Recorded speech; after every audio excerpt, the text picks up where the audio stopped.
Hello বন্ধুরা, সবাই কেমন আছো? আশা করি সবাই খুব ভালো আছো। আমি খুব ভালো আছি। আজকে আমি একটা নতুন রেসিপি তোমাদের সাথে শেয়ার করব। রেসিপিটির নাম হলো চিলি কোরিয়ান্ডার চিকেন।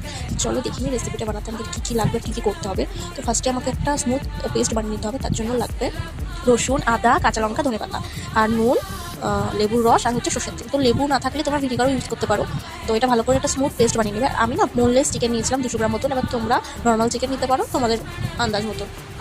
তো এইটা মেরিনেট করে নেবো। যেটা পেস্ট ছিল সেটা একটু সামান্য সর্ষের তেল দেবো আর ভিনিগার দেবো আর ঝাল অনুযায়ী গোলমরিচ। তো ভিনিগারের জায়গায় তোমরা টক দই দিতে পারো, আর আমার কাছে টক দই ছিল না বলে আমি ভিনিগার দিয়েছি। তো এটা ভালো করে মিক্স করে আমি 1 ঘন্টা মতন রেখে দিয়েছিলাম। তো কড়াইতে দেখো সর্ষের তেল দিয়ে তার মধ্যে গোটা গরম মশলা ফোড়ন দিয়ে তার মধ্যে কুচনো রসুন, স্লাইস করা পেঁয়াজ আর কিছুটা কাঁচা লঙ্কা দিয়ে ভালো করে ভেজে নেবো। আমার না চিকেনের নানা রকম আইটেম করতে খুবই ভালো লাগে। আর দেখো এর মধ্যে চিনি দিয়ে নিলাম পেঁয়াজটা ক্যারামেলাইজ হওয়ার জন্য। তো দেখো তারপরে আমি যে পেস্টটা রেখে দিয়েছিলাম সেটাও দিয়ে নেবেন। এটা অনেকক্ষণ কষাবো যতক্ষণ না এটার থেকে তেল ছেড়ে দিচ্ছে।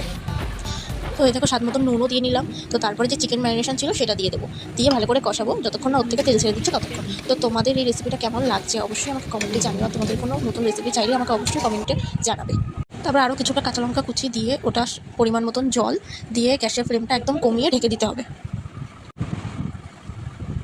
এই রেসিপিটা হচ্ছে ভাত দিয়েও ভালো লাগে, বাট সবথেকে বেশি ভালো লাগবে রুটি দিয়ে। খুবই সুন্দর। দেখো রেডি হয়ে গেছে রেসিপি চিলি কোরিয়ান্ডার চিকেন। তো তোমাদের কেমন লাগলো অবশ্যই আমাকে জানাবে, আর বাড়িতে অবশ্যই ট্রাই করো। এটা খুব অল্প সময় থাকলে এটা তৈরি করা যায়। চ্যানেলে নতুন হয়ে থাকলে সাবস্ক্রাইব